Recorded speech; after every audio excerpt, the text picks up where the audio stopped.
You were live. Yes, we are. Hello, Andy. Hello, Bam. Is I'm missing the Charles like Bam Bam. What do you mean the Charles Bam Bam? Oh, you started calling me Bam. Yeah, Oh, everyone actually thought that your name was Bam at some point. I just started during the show. It just seems so much more appropriate to call you Bam. that's fine. I can live with that. So today we have Sunny Sangha. Sunny. Yeah, we got Sunny Sangha on. Yeah. It sounds like a drink, actually. Would you like a Sunny Sangha? That's what it sounds like. We've got Sunny, and yeah, and he goes hand in hand with this backdrop. Yeah, he goes hand in hand because we're going to be discussing environment, the soil, the planetary interventions, and we're going to do all of that basically on, and I'm going to stall until I get there, Bambos. A wonderful chaos.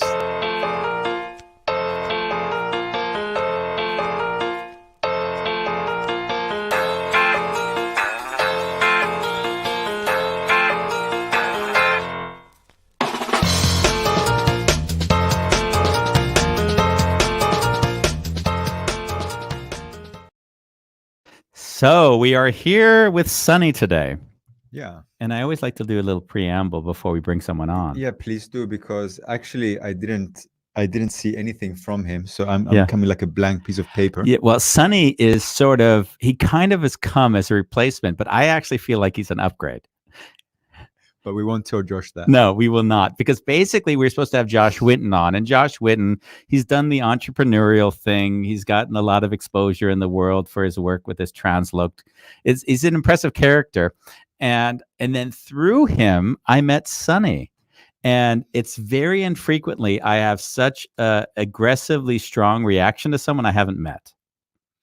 So we had basically a setup where we were going to meet somebody, and then Sunny explained to Josh, what this person was all about, what he could expect from the meeting, what we should focus on. And like, as I heard him explain it, I'm thinking, wow, this guy is like a genius. Now it sounds stupid. I know you're thinking that, but no, I was like I thought exactly that, Andy. Yeah. Yeah. So I sat there and I saw his brain and how it was ticking. So now I don't know anything about this Sunny character, but now I'm like, wow, this guy's impressive. So the first thing I'm like to Josh, why isn't this guy running the entire business? Because anyone that has that brain could basically be doing this, obviously, right? Yeah. And then so I now have Sunny, and I'm now talking to him after, and we're slowly getting to know one another. And Josh says, I can't make it. And I'm like, Sunny, let's have this talk. And then like all of a sudden I say, Sunny, if we're going to do this Friday, you got to let me know a bit something about you, like help me understand who you are. And then he starts rattling off his resume, and his resume is incredible. Which is, it should be expected, of course, based on the first impression. But now I'm like looking at TED videos and seeing he went to Cambridge, and obviously he has a unique background coming from a Sikh family. So there's a lot of cool, curious stuff in all of this. So we bring him on? So we'll bring him on. Yeah. You got it? Here he is in the flesh, Sunny. How does it feel to receive all that? Yeah, quite surprising. I didn't expect to be on. Yeah, I know. Yeah, and I've been hiding under the radar for the last few years, so you guys kind of caught me and found me a little bit. But yeah, thanks for having me on. And yeah, I don't think I'm far from a genius, but I think I have some unique things to give and to share. Okay, well, let me at least sort of let me explain to you like the qualities of what I see in genius, okay, and how I associate that with you. There's like 3 conversations we've had when I've said things that have gone, say, further than you would maybe do things, because as I see you, and this is my projection onto you, nothing, is that you kind of live a life where you're like, Andy, if I am, be an example of what you want to see in the world. Like that for me is epitomizing a lot of how I've experienced you. Would that, okay. Can you resonate with that, or does that sound crazy to you? Yeah, well, no, I mean, that's my aspiration, but I feel like I fall short of that most of the time, Yeah, as one would if they had that aspiration, I imagine. Yeah. So when I come up with confoundedly crazy ideas and I hear them go through your head, you're like, yeah, Andy, that's an interesting idea, But actually, why couldn't we just do it kind of like Gandhi would do it and just be in this nonviolent space and let everyone find us, and it'll grow because we're being an example of the thing we're inviting others to be. Yeah, no, I've always wanted to do things in a way that is like highly principled and just kind of holds true to what you are and lets the world coalesce around that. But it's hard to do that, and you can either go it alone and just do it yourself, or you get in a fortunate position that I'm in now, with a colleague like Josh and others, for example, where we have the collective courage to do that together, where we can take that risk. Of course, it's not really a risk, but you have to be prepared to take it in order to find that out. And so we're now in that exciting moment that I always like to be in with my projects, and it's where the most it's the wonderful chaos, right? It's where the magic comes, and where you get what you need just at the right moment, like just when you thought it wasn't going to happen. If I recall correctly, you basically reached out to Josh and said, "I'm your man." Yeah, more or less. I mean, that was about 2 years ago. Yeah. So, and he didn't respond the first time, if I'm not mistaken. Like it took you the time to say, no, Josh, I really am your man. Whether you know it or not, I am your man. I think it's taken a bit of time to become evident. Even since we knew each other, like we met each other like 4 years before that point. So we had a good connection from the outset, and it was a funny story, even just how we met and how we connected. But yeah, certainly in the last 2 years since coming on board with Mixel, Josh was like he had his head buried in the paperwork of getting the nonprofit set up, and I was like, I just sent him a message being, I think I could help you with this. And he was like, yeah, but I'm too busy. Like I'm doing this thing. And, he didn't share what he was busy doing. And then I think it was the second or third email where he realized, actually, this guy is trying to help me do the stuff that I am struggling doing, and not feeling fulfilled doing. So yeah, I jumped in, and it all happened pretty fast. I started helping with the paperwork to get the nonprofit set up in the first place. And I have then, been ever present since then, as we've gone through the first 2 years, tumultuous first 2 years of getting the Mixel project going, bootstrapping it. Yeah, and now it feels like in a good place, and I think we're on in a new boat, setting sail for promising shores. It would be good because, of course, not all the viewers will know this. I kind of wanted to talk about just you to kind of get the sense of like how you came to this, but it might also be good to give someone, or give the people who aren't aware of what Make Soil is, an opportunity to sort of understand that, right? Yeah, for sure. So Make Soil is basically a non-profit online platform that is mobilizing humanity to reharmonize with nature at its core.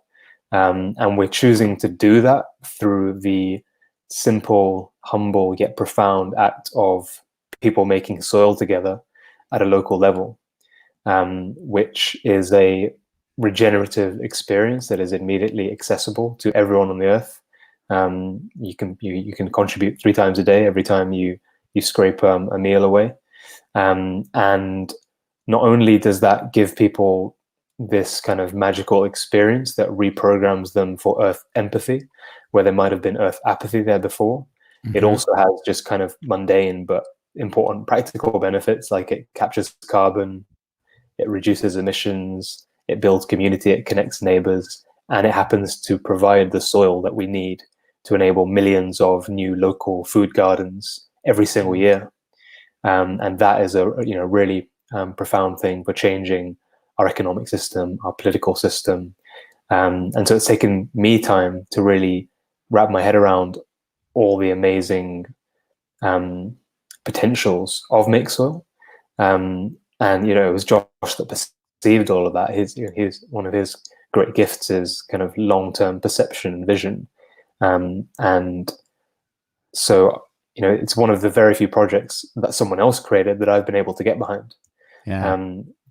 Because Josh has a really special gift there, and it was those gifts that I was looking for, actually, which initially connected me with him. yeah, that's what Mixel is. And there are soil sites around the world now popping up, new ones popping up every day.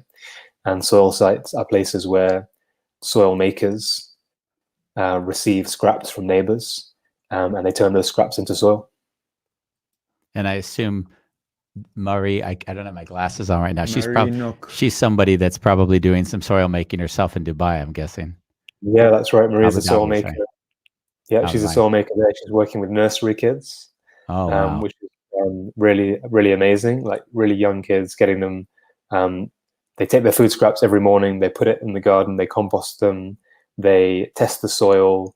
They then plant stuff in that soil. They harvest it afterwards, and they cook with it. So it's like a perfect example of what Mixel wants to encourage and support around the world. I've got a question about, like, I was sort of, as we spoke earlier this week, right? We just put this up together on the fly, and and I said, send me links that give me some of your background. Then all of a sudden, I'm like seeing your links and thinking, wow, where did you come? Like, you started in anthropology at Cambridge, right? And then you jump then to how to create a fluid democracy through giving other people the right to vote on your behalf. Yeah. Which kind of scared me a little bit, because I thought about where we are in the universe, and like anyone, an influencer that like maybe wears like a short t-shirt could get a lot of followers. You know what I mean? Like, we're not discerning often in who we're letting take over our decision making. Yeah.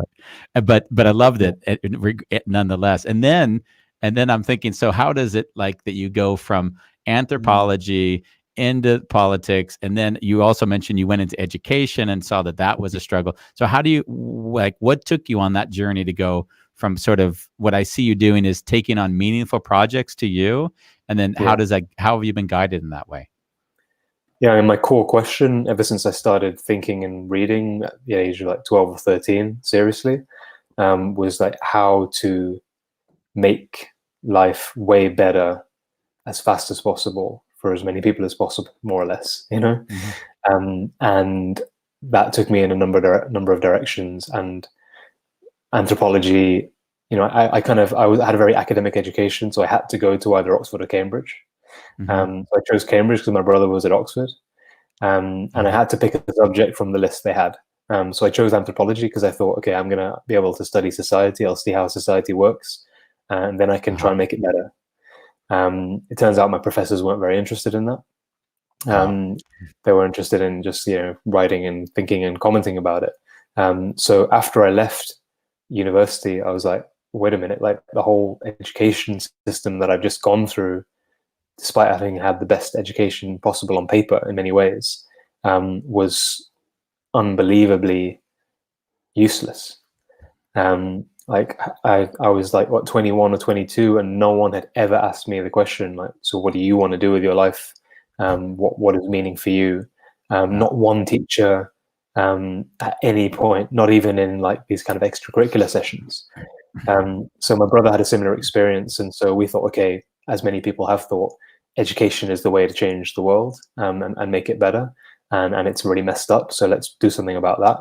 So we created a project, and we designed a workshop which was everything we wanted education to be, packaged into 5 days.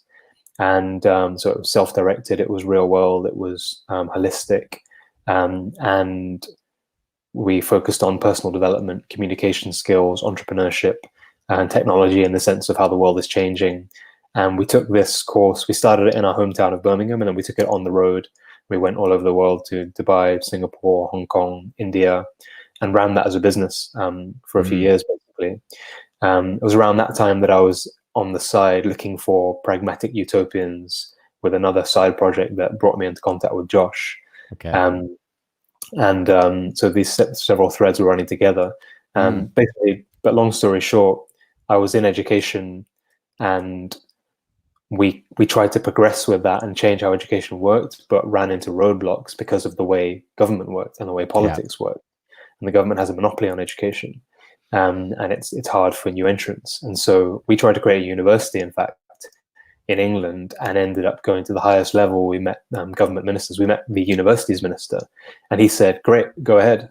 And it ultimately ended in nothing because I don't know if we can swear on this show, but it You can. it was okay. It So, was fucking useless.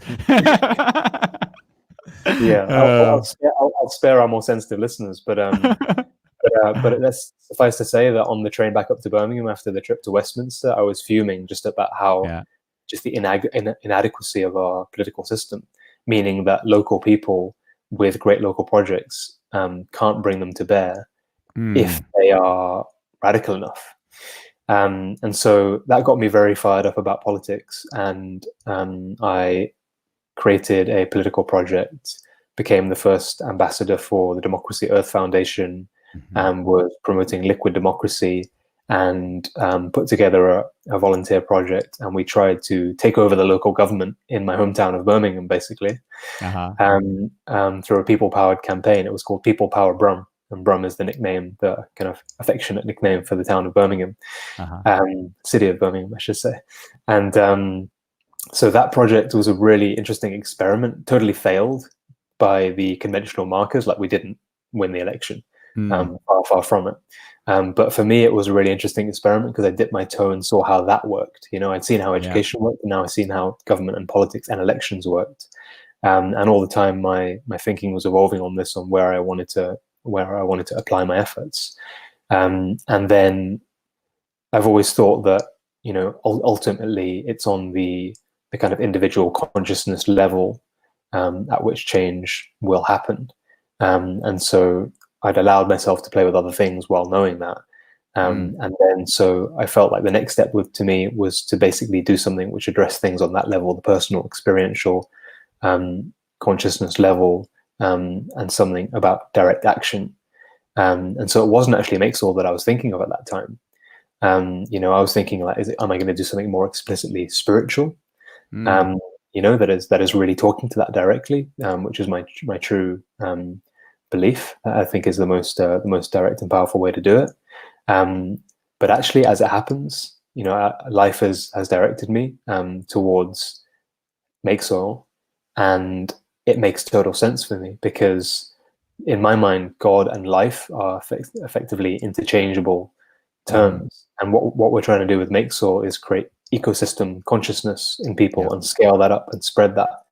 And ecosystem consciousness is suspiciously similar to you know, to states of enlightenment and all the things that religious and spiritual traditions talk about. And so I'm so glad that what I'm doing now with Mixel is direct action. You know, we actually got the blessings of Gandhi's grandson.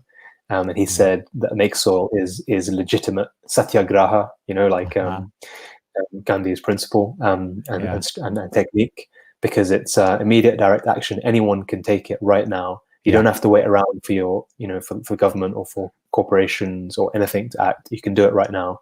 And it's a direct experience, personal experience that you can have, seeing your food scraps turn to soil. And you know that was kind of the prerequisite for me to work with the two of you, right? Even if it wasn't specifically through you. Josh said, if you're going to work with us, you're going to have to compost. Like who are you to have any discussion around composting if you're not doing it yourself? So, I mean, I went out, I had to figure out how to, you know, work it, manage it, and I did it. And it was it was as beautiful as an experience as you, both of you, expressed it to me, you know? Yeah, it's you know, Gandhi was kind of like, in a strange way, in the Indian independence movement, was obsessively encouraging spinning, like the spinning of cloth. And he used to say to people that with every rotation of the spinning wheel, Indian independence comes one step closer. And I think something like making soil, you know, every time you put your food scraps into your compost pile instead of into the trash for it to be taken away to landfills, or for the government to take it away and turn it into compost, which they then sell back to you after having charged you taxes for the service in the first place. That is, I think, kind of almost a nowadays equivalent to what Gandhi was doing then. And it's not for national independence now; it's for basically kind of a local, global self-reliance and decentralized growing and food system that will ultimately liberate people, you know, in today's terms. there was something additional that Josh would always say to me, and I found it very interesting because as soon as he said it, it made all the sense in the world. He said, Andy, it's not often in life that we get to see a feedback loop on our own behavior because we basically act and then we throw the trash away. The trash goes away into some landfill, and we don't get to see that because the points are so far away from each other that the implications of our behavior are never really experienced. So in essence, what I took away, which is really a profound, is that in taking a food scrap, seeing it, and then seeing it deteriorate and become soil again in a weird way, we now get to see and experience it. So we're now, as you would say earlier, connected back to the process of the land regenerating. Totally, yeah. I think it's a game-changing experience for everyone when they have it. And for me, it was actually in New Zealand. It was an event that Josh got me the invite to. I went out to New Zealand, and we were set there, in a beautiful valley, 30 minutes outside Wellington, Aroha Valley, for those who know it.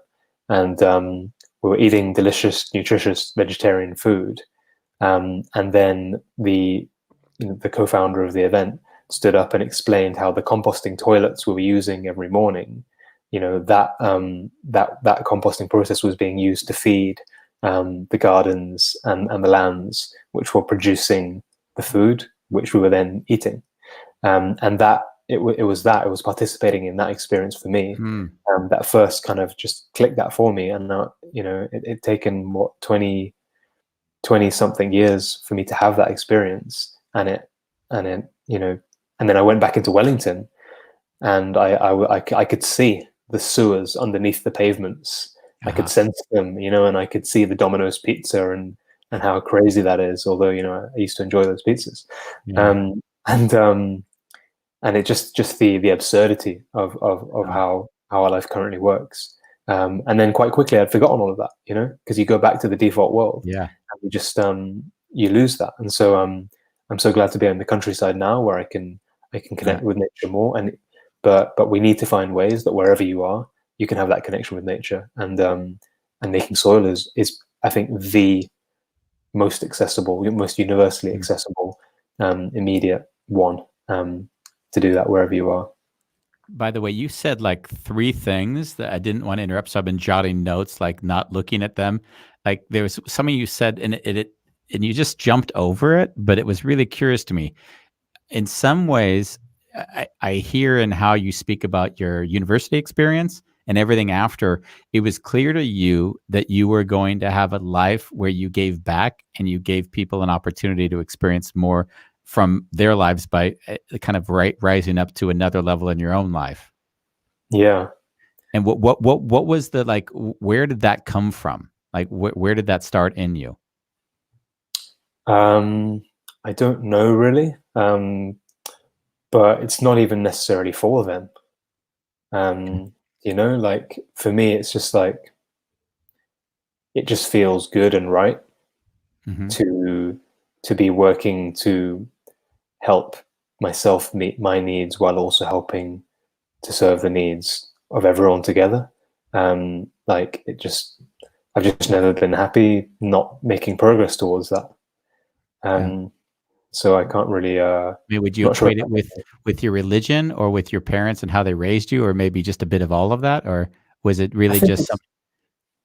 I think it's probably definitely had an influence. I definitely come from a heritage and culture where service to others is it's essential. It's not optional. It's just what you do. So being from a Sikh background, the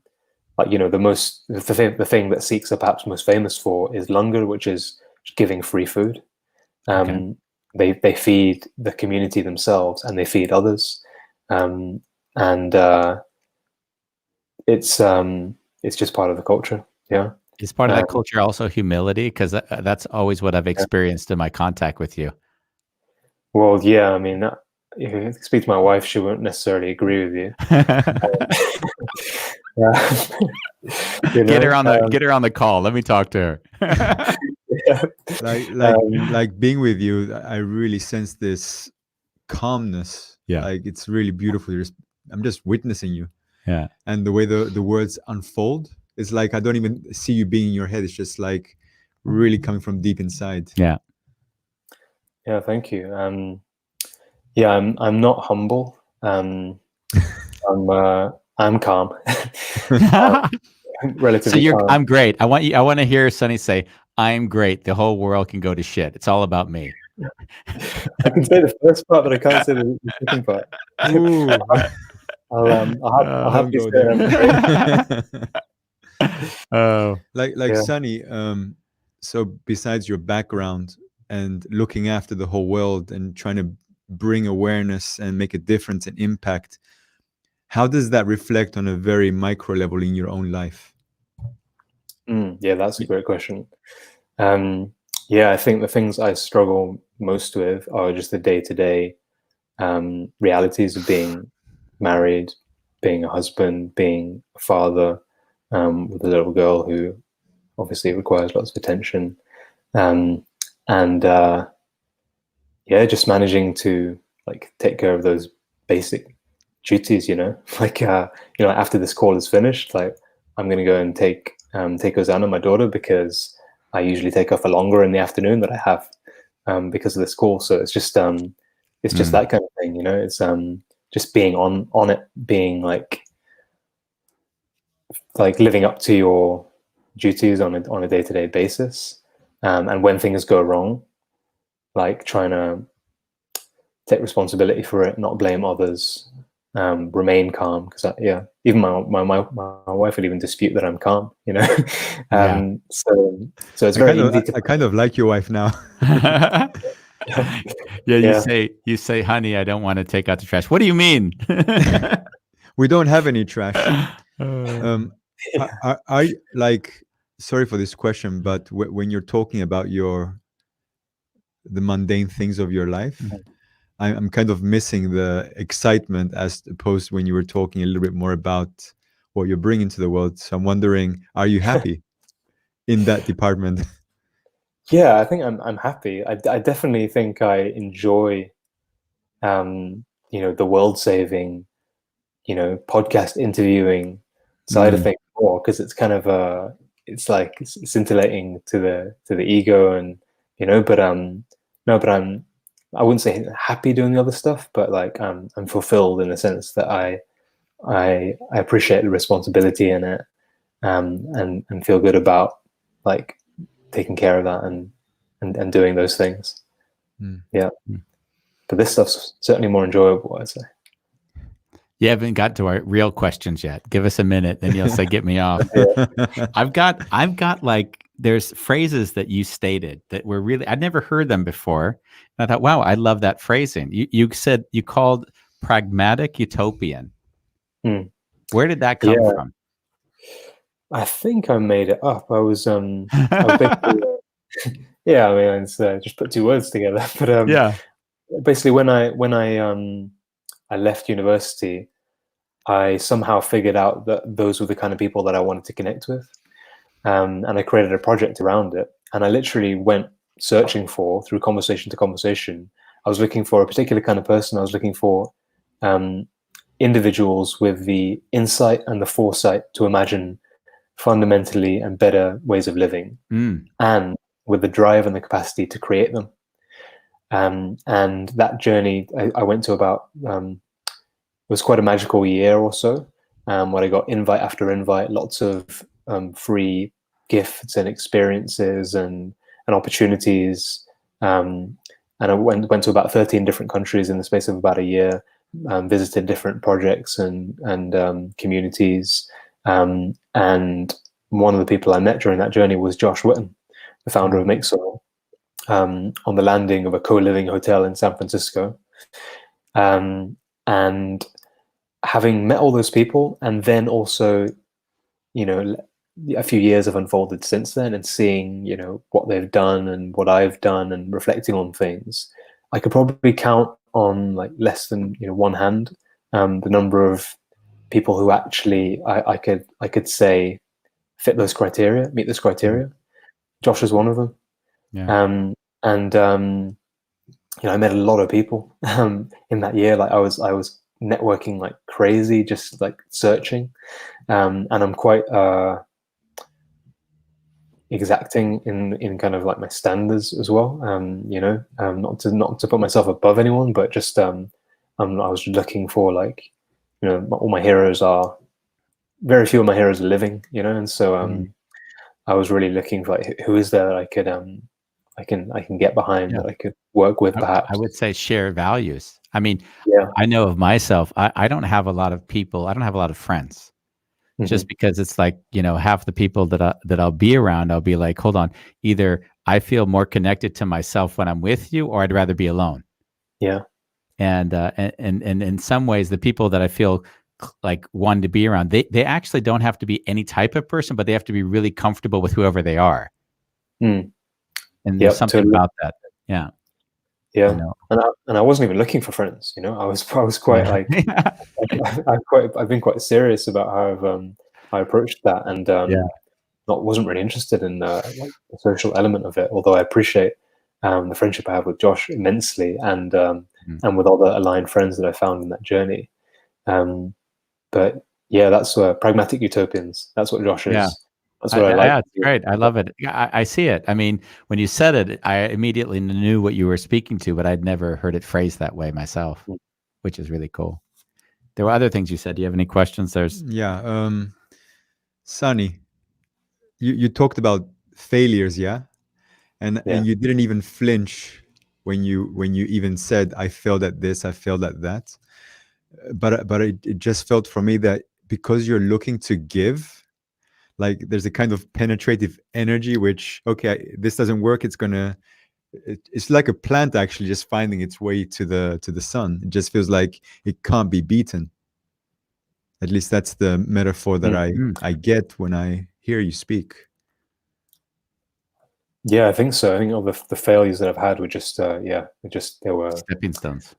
They were pathways to finding that, and so I never felt too bad about just discarding projects, and that's something I've got to learn, I think, because it can be a bit wrenching to others who are involved in the projects.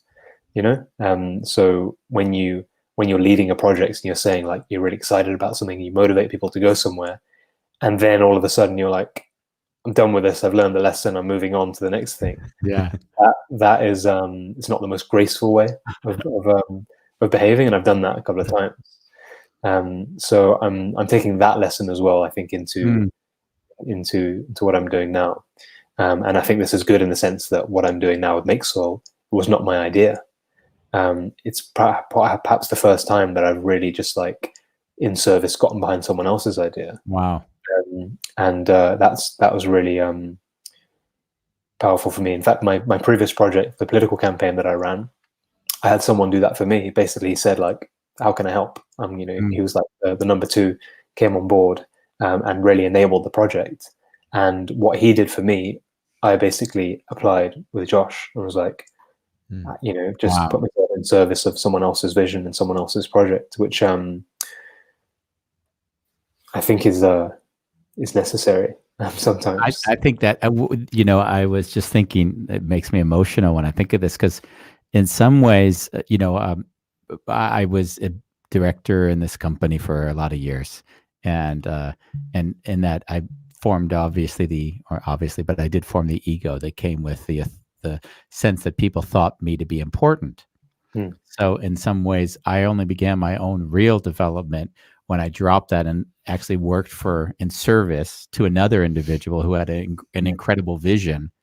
And the people that met me after I left that position had no idea of my past. So they looked at me like, because I was living in a attic space that had no toilet, no electricity or water, and I was like free as a bird. But if anyone met me, they're like, God, this guy's like, he's losing it, right? And as I hear you speak, I hear there's this journey that I think is one of the most beautiful ones that one can make, was when they say, wow, there's something bigger than me, and it doesn't have to do with me. And then I'm going to just go into that.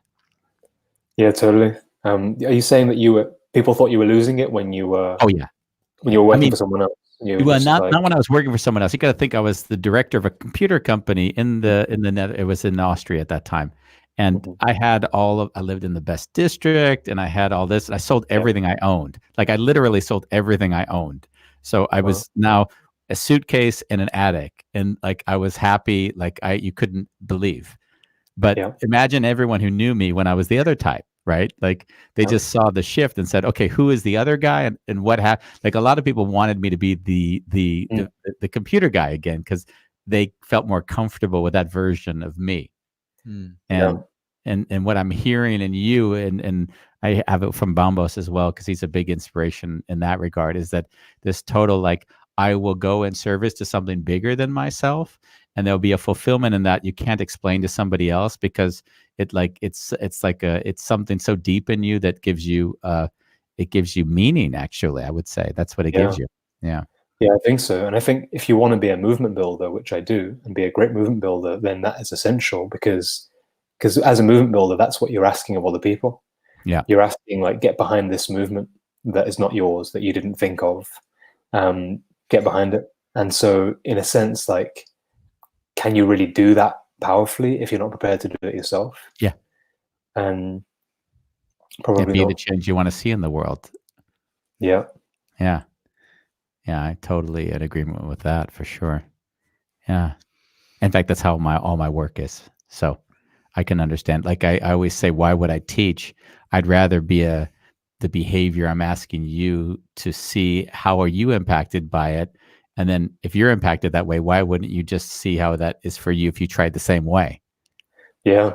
But it's funny, it takes time to realize these things as well, because, I was into Gandhi and could quote that quote back at you, like, 5 or 10 years ago, when I would only ever have considered doing my own projects. Yeah. But actually, like, living stuff and experiencing stuff and reflecting on it, and accepting the growth, I guess, then it becomes clear. And in those years that I was searching, I met a lot of people in the social change space generally. Mm-hmm. And I think some of these things we're talking about, I think, needed to be learned by lots of people in that space as well, like me, and are still in the process of being learned. And I'm sure there's other stuff that I haven't got to as well. But I hope that everyone can progress through those sort of levels of experience and understanding as quick as possible. Yeah. And we might even be forced to, because we don't have a choice anymore. Yeah. Yeah. Yeah. I had some other phrases. Anything coming up for you that you'd like to jump in on? Gandhi, you keep referring to him. Yeah. And I'm kind of curious, what does he mean to you? Yeah, I mean, it's interesting that I'm an Indian heritage, grew up in Britain, and so and my grandparents, they left India. My grandparents were Sikh, but they were in what is now Pakistan. So that the partition of India, which resulted in the largest migration of people ever, to this day, the line was drawn by the British across my grandparents' home state of Punjab. So they were in these massive convoys of people that left from Pakistan to go to the Indian part, and there was the other people, Muslims going the other way. And I thought that was not so far ago, for me in my family's history. And so, although I don't feel especially Indian, having grown up in England, it's always been of interest to me. I've always had this kind of anti-colonial streak in me as a result, and I've always just found Gandhi's story and personage fascinating. From watching the movie about him, to reading his books, to reading the recent biography, 2-part biography done of him by Ramachandra Guha, which is incredible, which details more or less, day by day, what he was doing, what he was focusing on, what is meaningful. Gandhi for me is just a unique personality, and what I like about him most is his guiding principle of ahimsa, or love, or nonviolence. So there's a beautiful eulogy that Martin Luther King gave of Gandhi when he died, which I can't quote off the top of my head, but it's something like Gandhi was probably the first person in human history to lift the love ethic of Jesus beyond mere interaction between individuals to be a large and powerful collective force on a global scale. Yeah. And so there's an idea of kind of like scaling up love. Yeah. And that principle, which was what Christ was talking about, which is what all kind of spiritual masters have talked about, is that principle of love in the highest sense. And yeah, in theory, that's how I want to lead my life, governed by that principle. I've even written a kind of personal manifesto called Ruled by Love, which is like a little document where I've kind of examined my participation in the world as it stands and what I would need to do to live up to that standard in practical terms. Beautiful. Something else I like about Gandhi is very practical. You know, he kind of combines heaven and earth in the sense of this very grandiose principle, but he lived the actions in his day-to-day life. And I fall far short of that. But I'm, trying to pay attention to it and remember it, and try and work towards it. So yeah, Gandhi for me represents all of that. And I guess the fact that we have an Indian heritage in common and this connection with England brought him to my attention initially.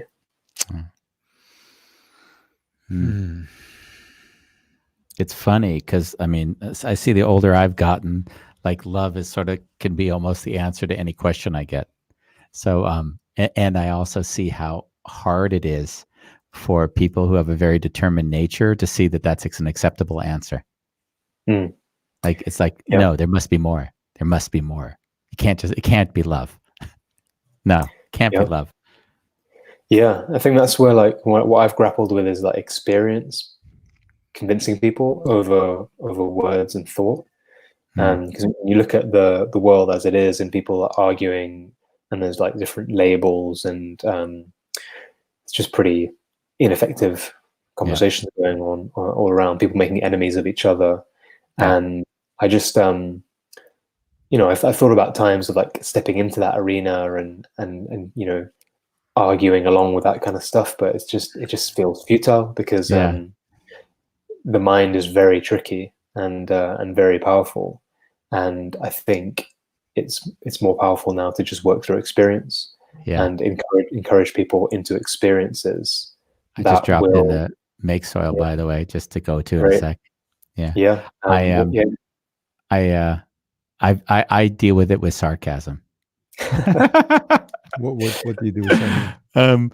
So Sonny, if I hear Sonny correctly, he's been saying like, there's the battlefield of opinion and belief, and in a way it reinforces itself. So if you enter into it, you can't say I'm in the middle, because each side needs you to take one of their sides, right? So you're attacked. If you stay in the middle, you're attacked by both sides, because that basically you're saying then you're defending them or you're supporting the others, right? And not saying, guys, you aren't heightening your consciousness to see the dynamic, which brings you nowhere in the end, right? But obviously it serves them because through the dissension, they get more of an identity, right? If you're the bad guy, I can be the good guy, and now I can reinforce it. So this identity politics, if you enter it, then you're basically screwed. So the only way I've done it is just like I take the sarcastic view, which basically in my way, it's just a coping mechanism. It's not, good or bad, but it just exposes the absurdity of what people are saying, Yeah. Like he is Hitler. You're right. Trump, he is Hitler. He is going to exterminate the world. That, just take it to the furthest extreme of, and then it's like, well, maybe it's not that bad, like, or whatever whatever the thing is people are like pointing towards, you just kind of amplify it to the point where they have to start defending. No, he's not that bad. It sounds a bit like improvisation theater. Yeah. There's a lot of that. Yeah. I like that approach. I think that's maybe a more constructive approach than just not engaging, actually. It's like laughing and saying, hey, if that's where you want to, if that's the, what do you call it? If that's the mountain you want to die on, then okay. Everything. There's all these important issues, but if we're going to talk about, did he have sex with her or not? Then okay, I guess that's where we have to stay today, Yeah. I'd love to bring in, as you saw a second ago into the stream, just the platform and just at least kind of share my experience with it. Like, what I loved about the Make Soil platform is that I've often seen when people have endeavored to go in these areas that they do it like they kind of like piece together a content management system that doesn't quite look all that good and then force it into and then kind of make it so at the end you can do it, but you don't feel like, God, this is fun. Like, this is so effortless. I want to keep doing more. Yeah, totally. And that's what I found. Like, as I was using it, it was almost like there's this play aspect to it. It's like, oh, I can just kind of go into this and like immediately say, oh, I can type in, oh, where are they in Amsterdam? You know, like, and immediately start playing, right? And, you know, and just sort of feeling like, where am I on the map? And and there was something so cool about that. What were you going to say? Yeah, you know, Andy, it's kind of something that Josh has been envisioning for Mixel. Is like, it's almost, we want to create for it is almost like a video game, like role play video game experience. Yeah. Where anyone, like, no matter what stage you're at, whether you compost already or whether you're not even aware of the concept of composting, don't care about the planet or whatever, like, people can just come to it and it kind of connects with who you are and where you are. Yeah. And gives you the right information at the right moment, gives you a role and takes you through the game, takes you through the journey. And yeah, I think we've got so much more we want to do with the platform to gamify it and improve it and make it more effective. But I think it's not bad in the sense of for a project that's focused on the planet and the environment, it's pretty good.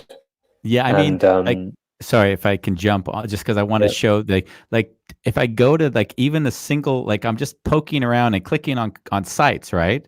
By clicking on the sites, it's almost like I feel like I'm going, it's like a storytelling. I'm on a journey to see, and there's a picture of the site and there's a story about the site.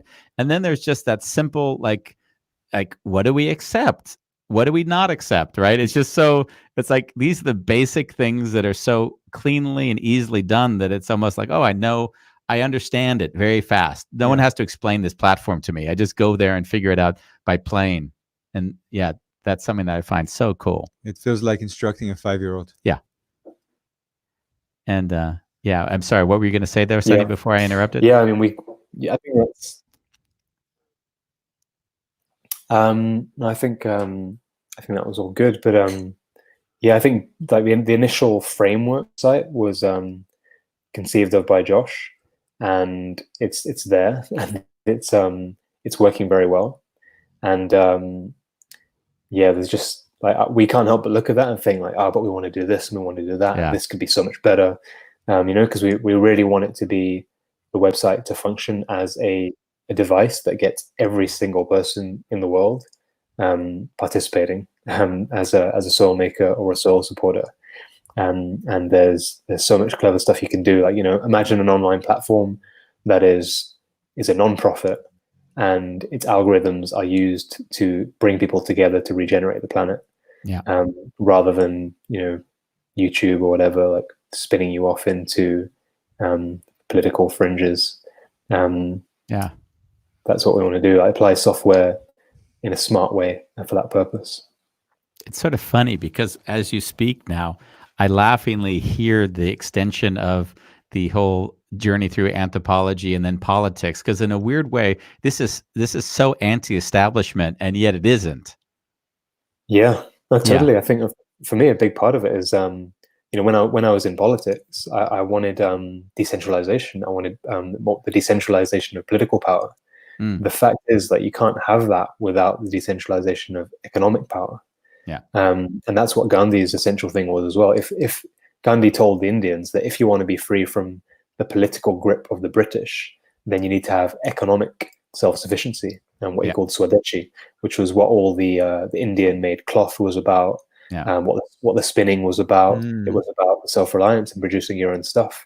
And for me, Mixel, that's a big part of why I care about Mixel so much, because when individuals locally are keeping all of their organic matter, turning it into soil, growing their own food, that is the first and essential step to more economic autonomy, Mm. and therefore more local politics. Because what I learned in politics is that you can ask for it, you can ask for more power at a local level as much as you like, but your ability to get it is going to be massively inhibited if you can't provide for yourselves the basics of life economically. Yeah.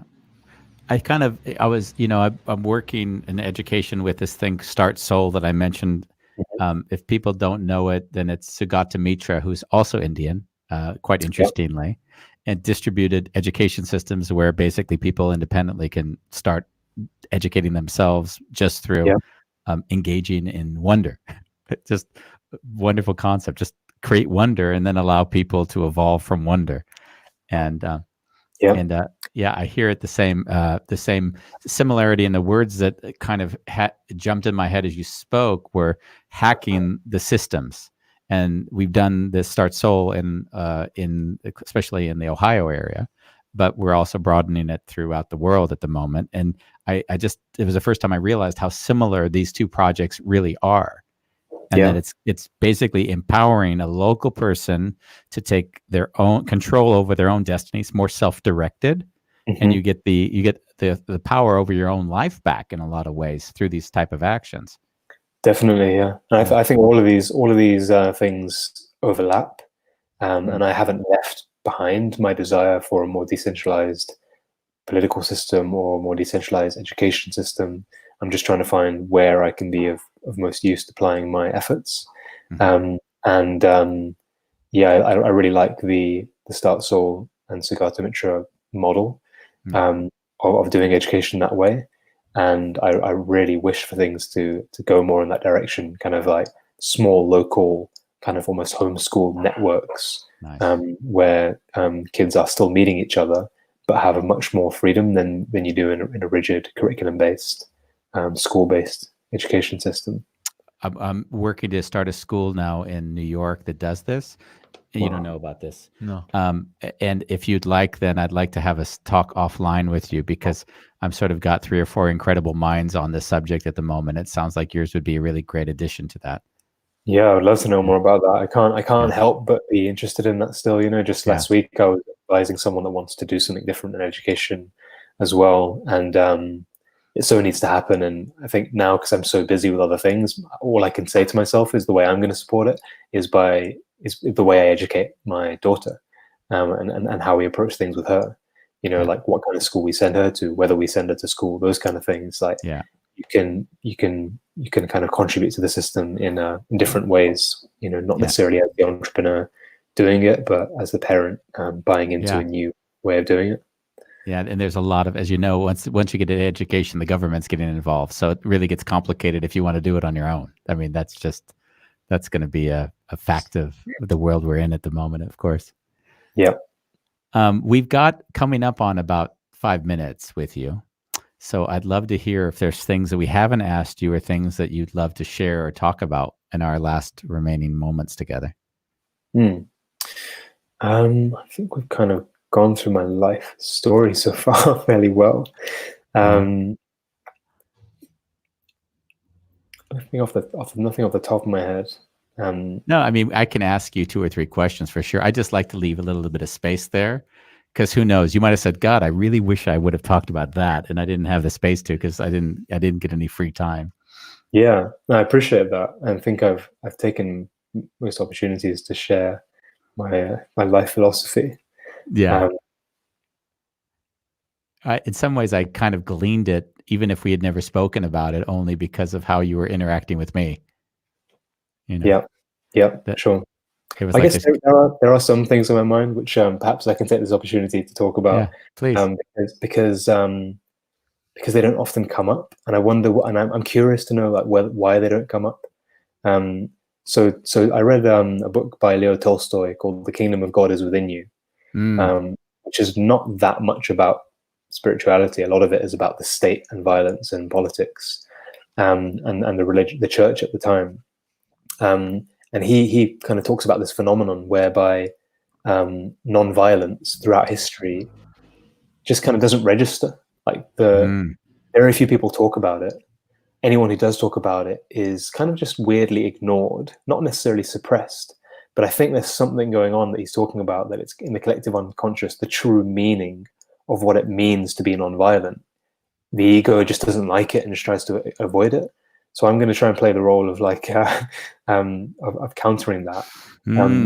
Because this document that I wrote for myself called Ruled by Love, it examines kind of things in the world that are very common practices, where if you look at it through the lens of what is true nonviolence, are not allowed. So these are things like making profit from rent, or passive income, or making profit from investment or interest, or even paying taxes to a government that maintains police and prisons and courts and military. There are basically, we're all culpable in a system of violence. Yeah. By these, and it's not just the government building military airplanes. It's all of us doing basic things on a day-to-day level. Yeah. And so I just wanted to put that into the public arena because I never see it there. Why are we not talking about interest? Why are we not talking about rent? Why are we not talking about? You know what I always think when these subjects come up is I spend a lot of my life looking at the world in paradoxes. Yeah, in this sort of, especially the competition between more masculine and the more feminine energies that are often competing against each other. So when you say, why wouldn't we see more of this? Where do we see the judgment towards nonviolence? Like that soft trait? And I would say because the paradigm in which we live in actually elevates to a large degree the other one. Right, as a Western society, I lived in Japan some years. It's not as obvious as it is if you live in, say, the U.S. So I think the prism you look through life often decides how you see, of course, through socialization and so forth. Yeah, well, that's interesting, but also like nonviolence is a very almost like martial practice. So like, Gandhi was almost like a military ruler of his ashram. Like the principles of nonviolence are like hardcore, it's not just like nicey nice, like hugging everyone. It actually like that, and that's why I was interested to examine it, because when you actually really look into it, what it means is like, stuff like having the courage to not pay taxes and go to prison for it. Yeah. Or to like call out your friends that make money from like real estate or something. Or create a campaign against banks to abolish interest. Like these pretty fundamental, big, scary things that like I kind of know on some level that if I'm really living by my principles, I'll be doing something about it. But I'm scared because I have a family and I have, I don't want to be in prison and this kind of thing. So that's life, isn't it? Seeing all the contradictions and saying, how do I survive? And knowing that in order to survive, I need to participate in the system, but there's aspects of this system that feel totally wrong. Yeah. I mean, that's a beautiful, wow. If you only reflected on everywhere you compromise in your life so that you could like sustain yourself. Yeah. I don't like the fact that I'm compromising. I wanna change it, but by the way, I don't think we have time, but at least I wanted to put Marie Knock's last question. I'm not sure if you've spoken about it, but I'd love to hear Sonny's hope for the future and perhaps small things he's doing in everyday life to work towards those, not just from a make soil perspective. Yeah. Thanks, Marie. I'd happily share that document with you and see how much of it I'm actually doing. Probably not that much, but at the moment I feel fulfilled in doing meaningful work with Make Soil, looking after my daughter day to day, like as much as I can to help my wife, like supporting my wife so that she can like be planting with my daughter outside, and growing stuff, making soil. Like I'm spend tomorrow morning like reviewing my compost bin setup and seeing if I can improve it. I think these are the practical day-to-day stuff that I'm working towards, and there's much more I want to do, but there's only so much I can do. Yes. And you have to have some compassion for yourself as well in all of this, right? Yeah. Yeah. Yeah. Cool, You got to enjoy Sonny. it today as well. Yeah. Thank you, Sonny. It was great spending the hour with you. I'm deeply appreciative you jumped on at late notice to be here with us. Yeah. Thank you. Thank you And both for having me. And thank you for all your dedication to serving the planet and the people. It's a beautiful inspiration. Yeah. Cool. Thank you. And we will talk. I have some education questions for you afterwards, but we'll do that after. Thank Great. you. Beautiful Bye. day. Thanks, guys. See you. Bye. That was it, Bam. That was it. Nice.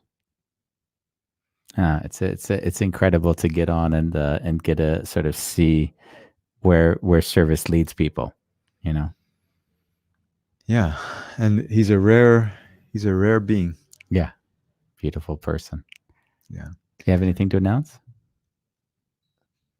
I'm about to jump on a authentic relating. Authentic relating. Yeah. And yeah, it's Friday, so we'll be back on Monday. We got 5 great shows, and I'll put a video together on the weekend to give you an announcement of those. Yeah.